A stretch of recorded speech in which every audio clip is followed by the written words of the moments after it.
Минало, настояще и бъдеще. Къде е това тук? Тук. Миналото. Твоят жизнен опит. Всички умения, знания, пасиви, негативи, които са били в миналото, са в твоето подсъзнание. Твоето подсъзнание определя всеки един момент от твоя живот. Определя твоето бъдеще. Въз основа на програмите, които са заложени там.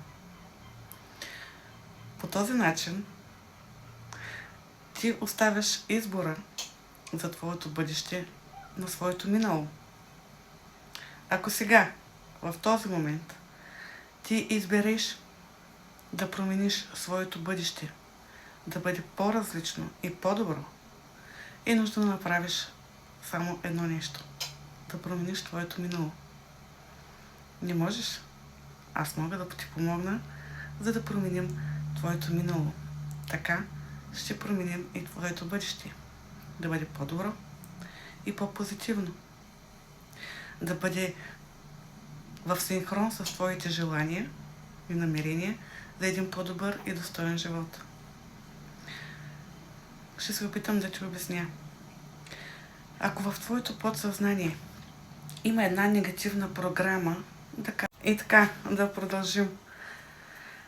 Исках да дам пример с финансовите дела, да кажем. Как се проявяват нещата.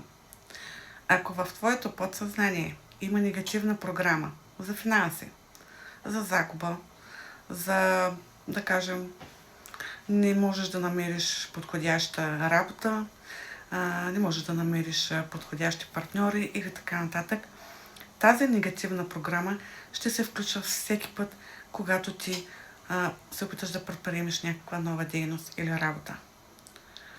Докато не бъде отстранена, коригирана, поправена тази негативна програма, тя ще те вкарва в едни и същи ситуации.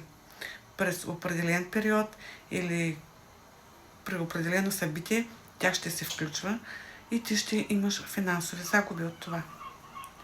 Ако ти е омръзнало това положение, ако искаш да изправиш някаква част от твоя живот, без значение за коя сфера става дума, дали са лични отношения, взаимоотношения, дали е работа, бизнес и така нататък, трябва да се върнеш в подсъзнанието си и да коригираш местата и програмите, които ти пречат. Това не можеш да го направиш сам. Аз мога да ти помогна. Убеди ми се.